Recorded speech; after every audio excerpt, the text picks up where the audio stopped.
voting to accept the handbook and to remove BBG. Going along with removing BBG, we have a short list of policies that we will bring that will need to have the SAU removed from them. It's about 5 or 7. Okay, any comments on section 504? Sorry for that interruption. I have a comment on the SAU situation. It's kind of I don't know what to do about it, but relative to the votes that are scheduled for tomorrow in Bridgewater and Hebron, I kind of direct this to the superintendent.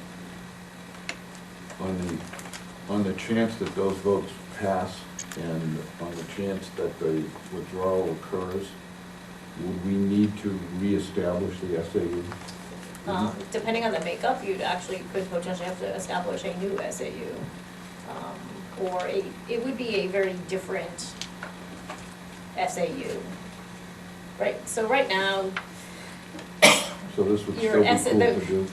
yeah, it would, I mean, it would be fairly easy to do. You'd have to, because at that point, you'd have to actually create if, say Bridgewater and Hebron broke off and created their own school district, and we became a multi-district SAU, the entity of the SAU would take on a whole different form. We would literally then have a separate budget hearing, a separate budget adoption process.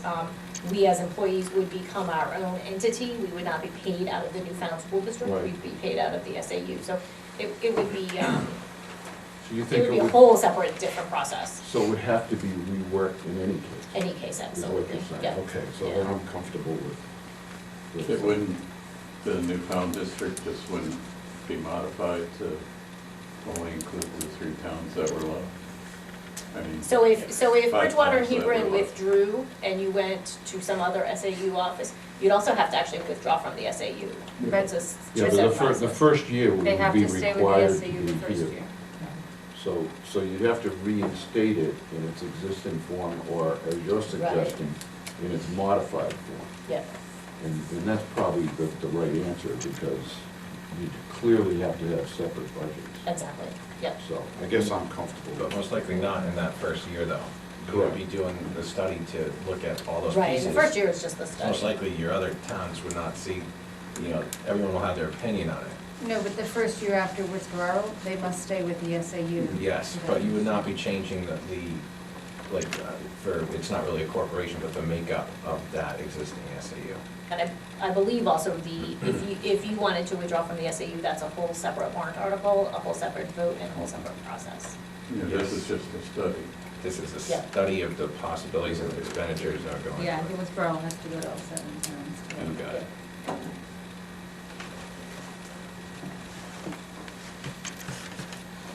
Okay, well, I just thought it prudent to bring that up. Any further discussion on the policies for second reading? Well, it leads me to the question, how can they stay with the SAU if the SAU doesn't exist? Or as, The SAU does exist, you're just, the Newfound Area School Board is also the SAU. Okay, You're all just so- one entity now. If you, you're just, it's the same bodies, the same group. yeah. We're not even getting rid of the name, we're just getting rid of 2 boards that are made up of the exact same people. Right? Yep. Okay. It's just the Newfound Area So- School We're Board. still is SAU number district, 4 and yeah. Newfound Yeah. Area School District. But if you were to be separate, it wouldn't be 2 boards. You'd have 7 boards. But right now, we Well, have right 2 now, boards what's that right are now, all of us. Yes. Exactly the same people, running 2 meetings sometimes. That is a lot of work, Jeff. I can speak. Yeah, well, because we don't do things we don't do. We don't do a separate SAU budget. So if you recall, we had a budget meeting to do the SAU budget when we had already approved the budget. Yeah. Because we don't do a separate SAU. If you had a multi-school district SAU, you do a separate SAU budget. Yeah, I guess that's okay to say. Anything further on 9B? You okay, Sue? Okay. Okay, now we're at 9C, the discussion on the 2014-15 school calendar, which you have before you. I have a counter proposal, because last year, when we looked at this, different calendar, we had suggestions, it came back the same way that we saw it the first time. And I think it has again, but part of that's because once you start like playing with dates, it's hard for anyone to keep up with where changes are made. So I have another suggestion. Before you go into it, Yep. would you care to comment on it, Stacy? Yeah, this, if you recall, I did the calendar with the principals. We changed things, moved things around, set things. This went to the union shared it with all of the teachers who took all their feedback, gave it to me, I then met with the union again. So this is a combination of pretty much the entire district, other than the board's opinion, so. Right, I know, I don't have half days in here, I tried to take the contractual days, like the day in October, and the parent-teacher conferences, but a real concern was the start time that we expressed last time, which remains the same on here, and the November Oh, calendar. by the way, excuse me for interrupting. Could I have a motion to take this from the table so that we can discuss it officially since it was tabled? Oh, so moved. So moved by Ruby and seconded by Sue? I'm sorry. All those in favor of moving this item from the table for discussion purposes, please signify by saying aye. Aye. Those opposed? Any abstentions? Thank you, sorry about that. That's okay. There were 4 days in August, and so those 4 days have been moved to include 2 at the end of December and eliminate 2 holidays, Veterans Day and Martin Luther King Jr. Day. So that allows those 4 days to be during the school year. School lets out June 12th, but it starts September 2nd. And then the parent-teacher conference in November was a real problem because of all the disruptions to learning that ended up in November with the Tuesday off, a Friday of the same week off, and then 2 weeks later, the 2.5 days off for the holiday. So I moved that to Halloween. Give the kids Halloween off.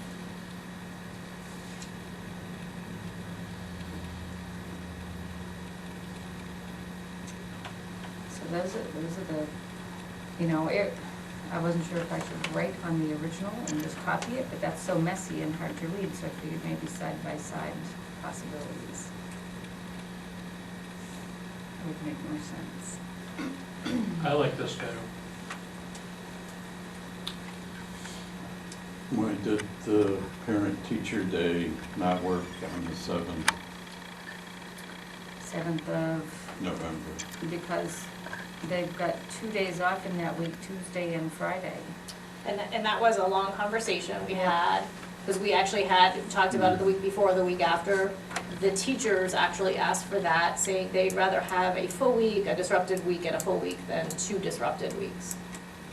I'm not sure parents feel the same way, though, about having that many disruptions in 1 month, because they have to find some place for their children. I'm inclined to agree. Well, I had already decided that I was going to vote against the one we have been presented with because of the early start. So this seems like it might be a solution to that. Yeah, I'm not necessarily presenting this as a solution, but maybe these two could be merged, because I don't know all the people, I know that you talked to the union, Stacy, but I don't know all that. I know for sure we give them that date in October, but I don't know about all the rest, so. Jeff, did you say you liked this one? I like it, Ruby's? yes. Okay. And it still has a very early end date.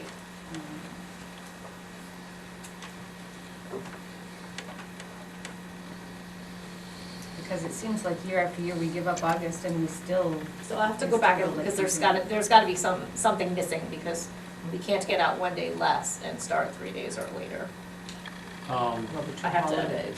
The, there's 2 Oh, the days, 2 days in December. yeah, 2 days in December is the other thing that you have. And then 2 holidays. So this has, I'll have to look at it. Yeah, right. So when it has so like in October, this has us going to school on Columbus Day? Is that what that No, means? no, that's No. still off. I just put an X through it.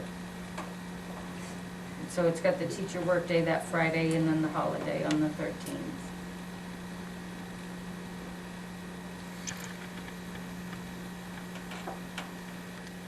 And so then the teachers are here for 3 days getting ready and then they have a 4-day weekend before the kids come at the beginning of the year, so. So you've got the 2 days in a row there, you know, over the weekend. There's a contract issue there. No, but I'm saying why can't the 7th? No, that's the day off is on the 12th, which you eliminated. Okay. So to me, it doesn't matter whether the parent-teacher day is the 31st or the 7th.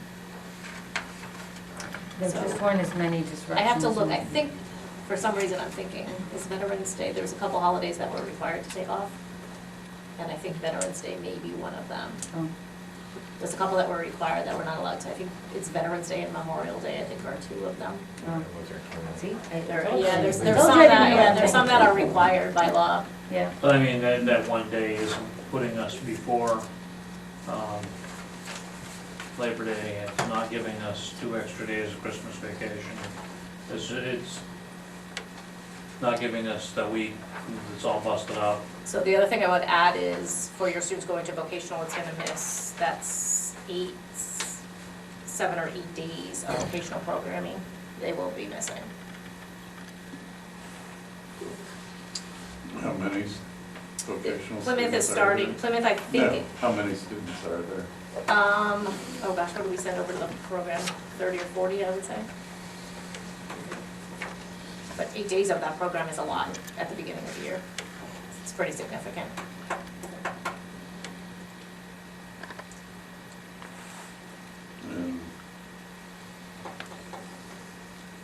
And did you have, it seems like we talked about them going there by them, you know, on their own.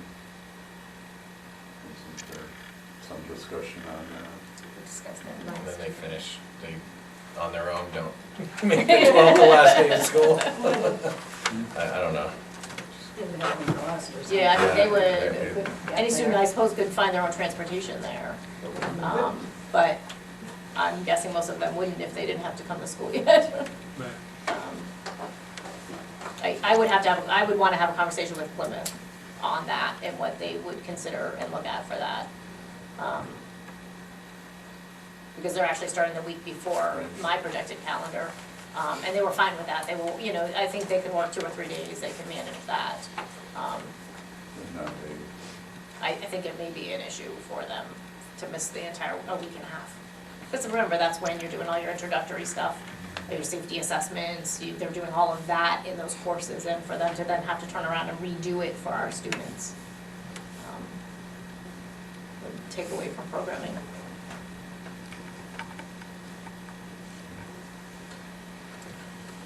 Well, my assessment of where we stand right now is there are 3 votes against this, which means if there were 3 votes in favor, it would be a tie and it would fail to pass. So I think perhaps we should consider putting this back on the table when the time comes for action on it, and then letting the superintendent go back and have the discussions as needed.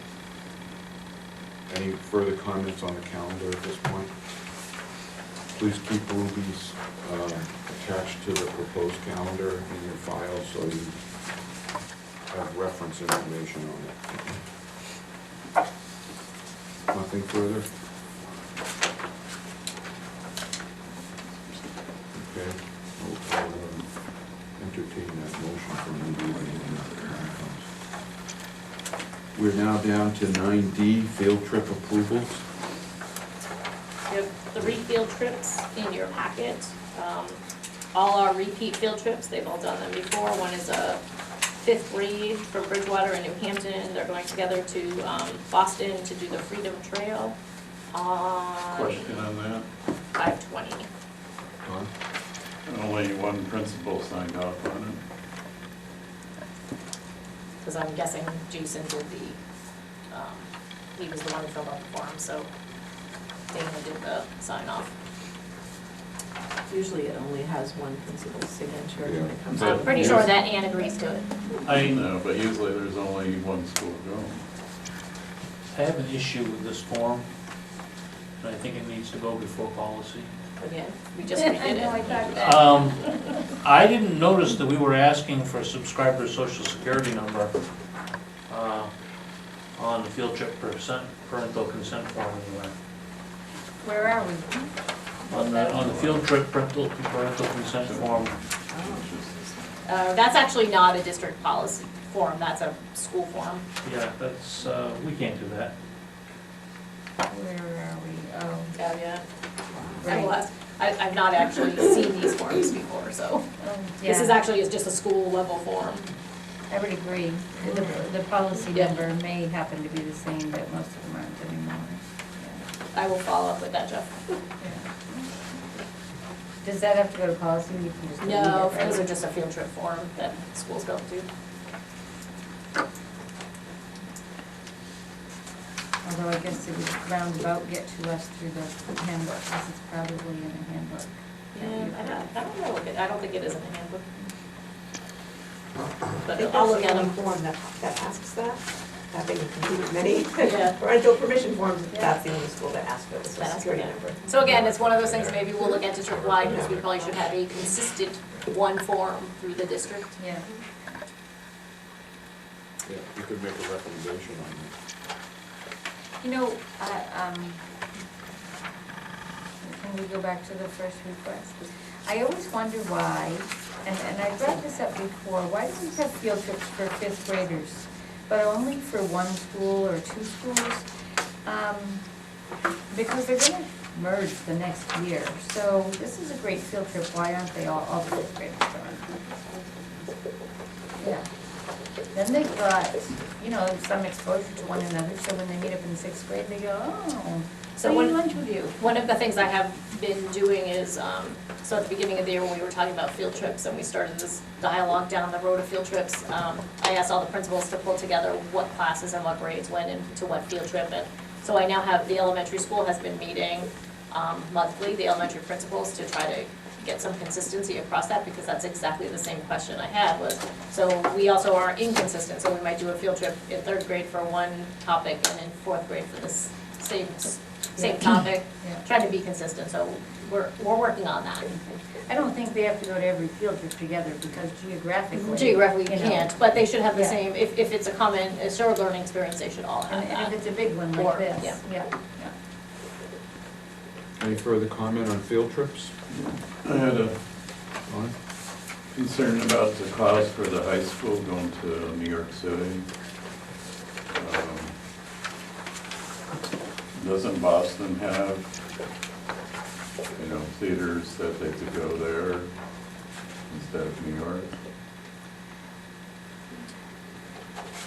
I think this is also an experience of going to New York. I understand it's not tied to the course, it's the music drama department, so it's an optional field trip, it's not required. If you notice, they are giving out multiple scholarships, they're giving out 18 scholarships, so it appears that if students wanted to go and didn't have the financial support to do that, there's money available to do that, so they've I done think fundraising and they've made opportunities. I think it is the experience of going to New York and seeing a show on Broadway. And they get to meet the Phantom Cast Yeah. and eat at Planet Hollywood. So, it doesn't get better than that when you're a teenager.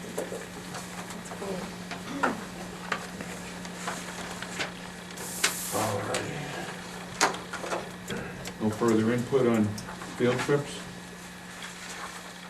Okay, hearing none, we'll conclude with 9D, move on to 9Z1. So to remind you, in January, we voted to instruct the superintendent to be in contact with Fran Parkhurst to investigate an ongoing concern regarding the Newfound Memorial Middle School bus parking facility. The superintendent is to report back to the board on March 10th as part of the approved agenda. Superintendent Buckley, do you have any information for us? The information I have is a couple days after our meeting, I called Fran and left a message, extensive message about her concern to give me a call so we could discuss what I don't really know what the concern is, and I have not heard back from her. Okay. Thank you.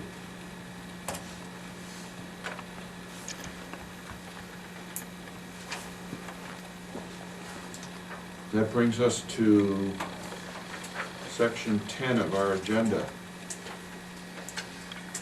which is public comment on agenda items only. Is there any comment from anyone in the public? Tom, you could state your name and...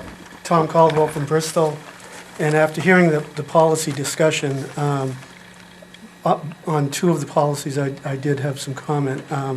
The one that was originally from the School Board Association with regard to the exit polls, the purpose of that, exit interviews, was so that the board could understand why people were leaving, and that could affect both, the teacher contracts, the policies, a whole range of things. And so I think it really is important for all of that information to get back to the board itself and, not filter it.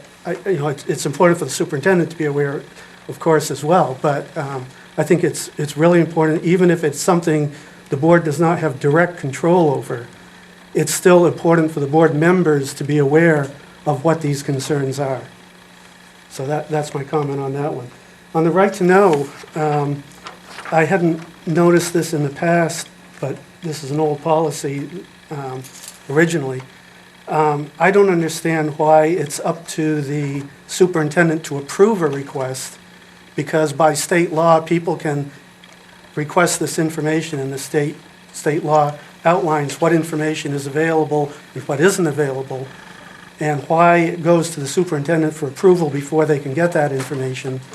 I think that should be struck from it as well. You've made a reference to the RSA, and I think you can drop the following the approval of the request by the superintendent or designee, because there's no reason for the superintendent to approve something that the law is already saying people have a right to that information. And were the superintendent, in your example, if I may, just to address the concern, to withhold something that later turned out to be an egregious act on her part, in our case, that could be dealt with accordingly.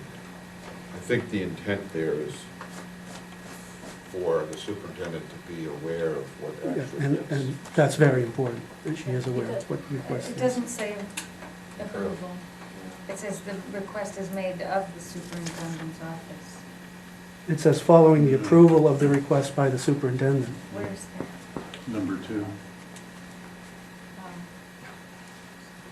I think There can be I 91A think requests. the intent there was that you instructed the employees to fulfill the request. Right, I think the intent is really to have one body filter, here's the request, yep, this is an appropriate request, not having every person trying to make a decision whether this is an appropriate request or something appropriately to give out, that it goes to one person. So the other part of that is the management piece of it, to make sure it gets out, and that it doesn't sit on somebody's desk. I think your comments are well intended and well taken. I think we understand.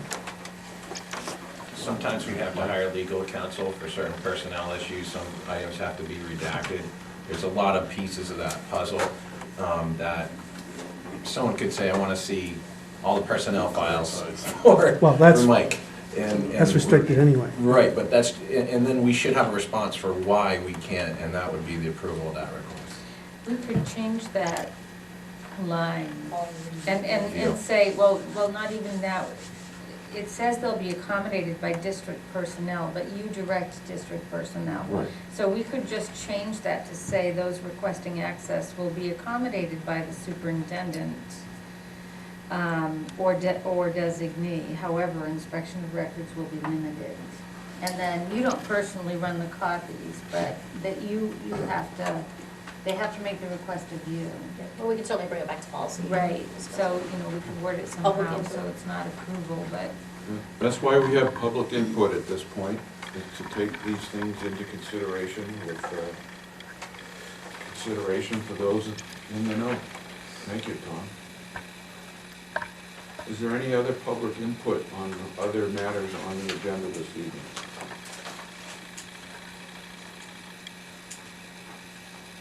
Okay, hearing none, we did not choose to put anything on the consent agenda this evening, so we skipped by that.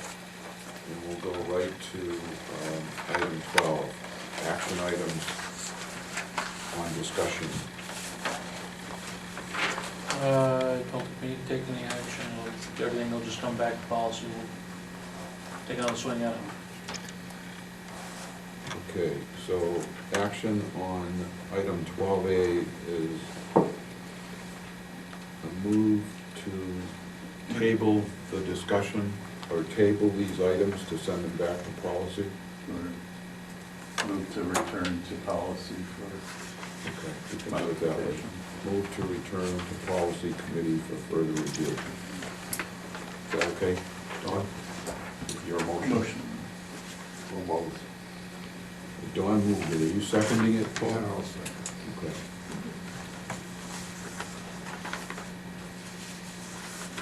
Okay, the motion before you is to move to return to policy committee for further discussion. All those in favor say aye. Aye. Those opposed? Any abstentions? So the vote is 6-0-0 with one absent. That's been posted. Sorry, I should have asked if there was any further discussion on that. Item 12B, policy for second reading. What is the board's pleasure? Keep in mind that second reading, if we approve them, they become policy. So actually, you should probably, if you're gonna do something, you probably need two motion states, because one is gonna approve a policy, and one's gonna rescind a policy. Okay? I agree. Let's take 12B1, which would be the section 504 handbook. Is there a motion to move the policy for second reading? This it's for approval. So moved. And it's not a policy, it's a handbook. Okay, what is the motion that Paul? To moved? accept the handbook.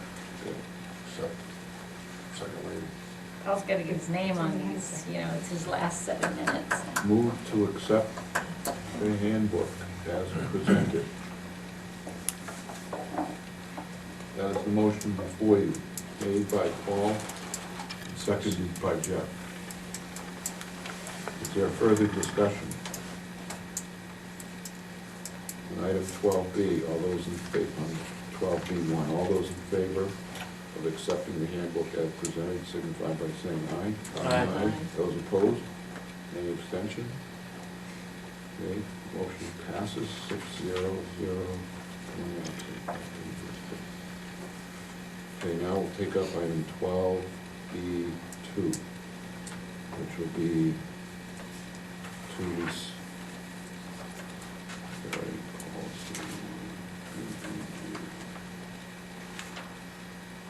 Is there a motion to rescind policy BBG? Does that sound right, Stacy? Yep. So moved. I'll second that. To rescind policy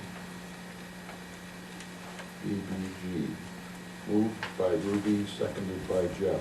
Any further discussion? Ordinarily, when you do something to a policy, you may want to consider for what period of time, but if this is being rescinded, I presume it's until further action or forever or whatever, so you don't have to specify that. All those in favor of rescinding policy BBG, please signify by saying aye. Aye. Those opposed? Any abstentions? I'm going to abstain from that. So the vote will be 5 yes, 0 no, 1 abstention, that being Bridgewater, and 1 absent, that being Bristol. Okay, we're now at item 12C. Is there a motion to return the calendar to the table? So moved. Okay, moved by Paul, is there a second? Second. Seconded by Sue. Okay, it's non-debatable, all those in favor say aye. Aye. Those opposed? Any abstentions? Go to 6-0-0. 1 absent, that being Bristol. And that was item 12C.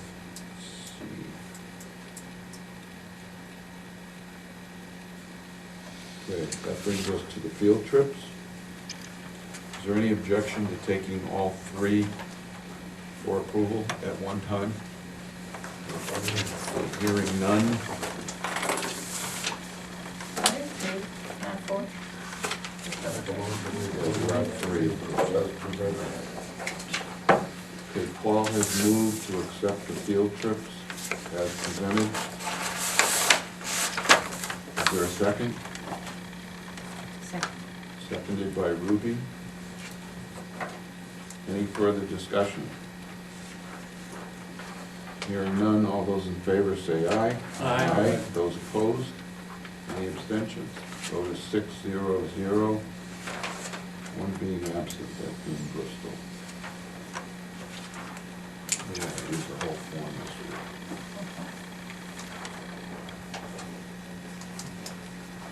Okay. On other business, item Z1, regarding the superintendent's report regarding contact with Fran Parkhurst. No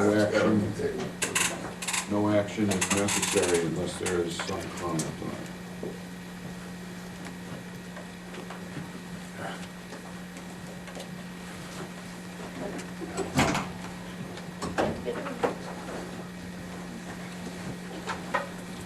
Okay. Should I double check with Fran to see if I can get feedback? Well, if you do that, you'll be triple checking on Fran to try to get feedback, because I double checked with her twice.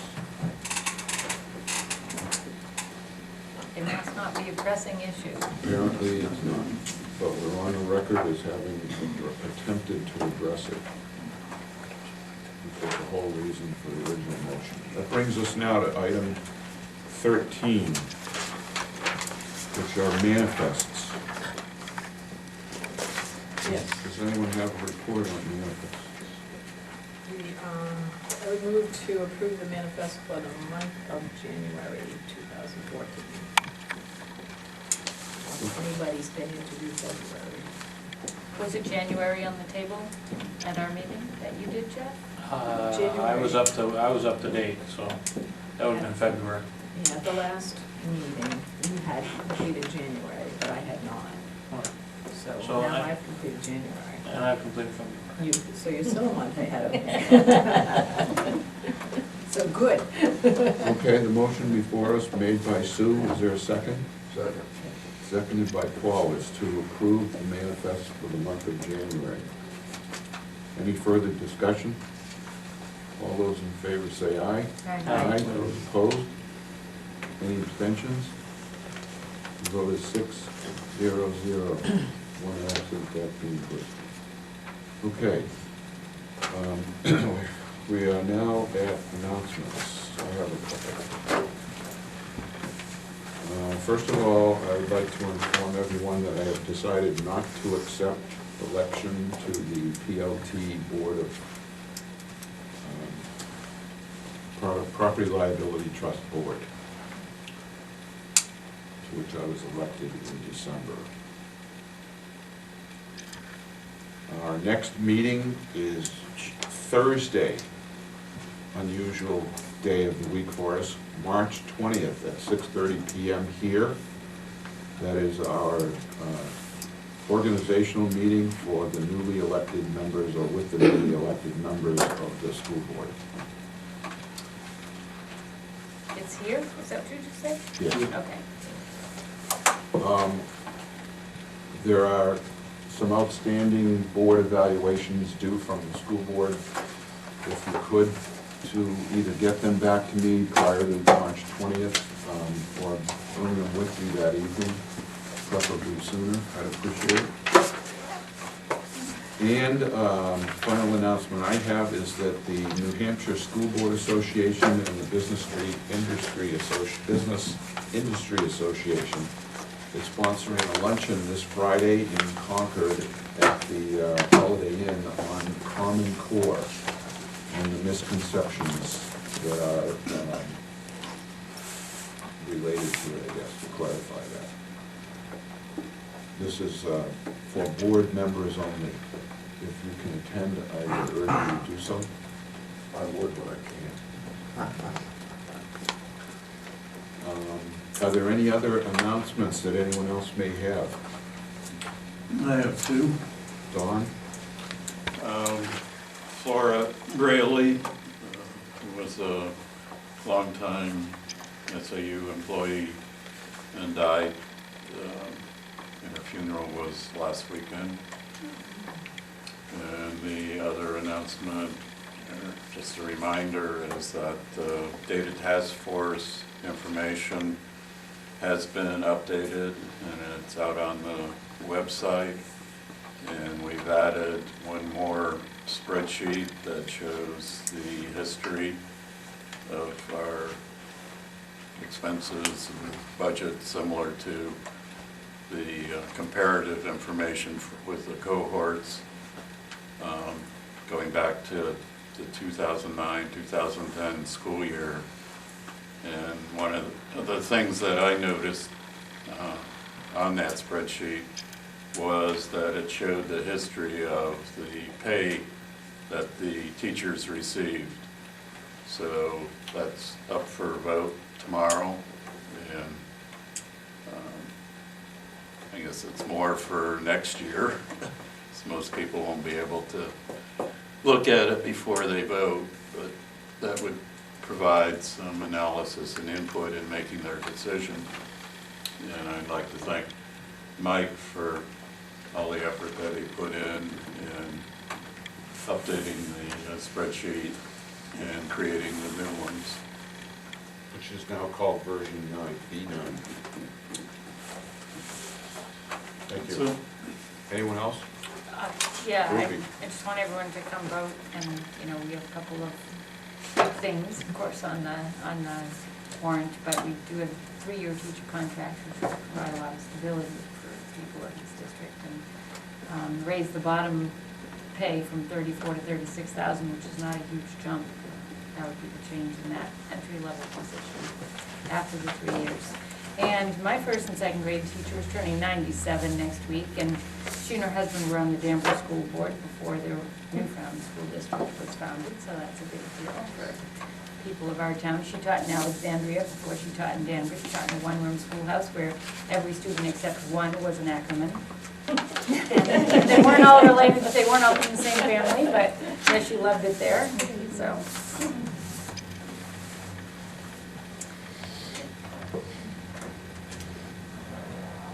Okay, again, thank you very much, Paul, for your service, and also to Lloyd Belden for his. At this point, I would entertain a motion to go into non-public. Do you have the date for I need to call the school roll. play, Stacy? Alexandria, Yes. Is that next week? Bridgewater, yes. And Jasmine. Danbury, Yes, next week. Groton, Yes. Hebron, yes. New Hampton, Yes.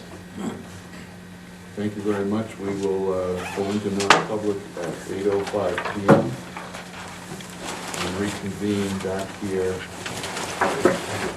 It's on. Need the campaign? Oh, okay. It is on. All right, we Then take are the now motion. reconvening from non-public session, which concluded at 8:25 PM.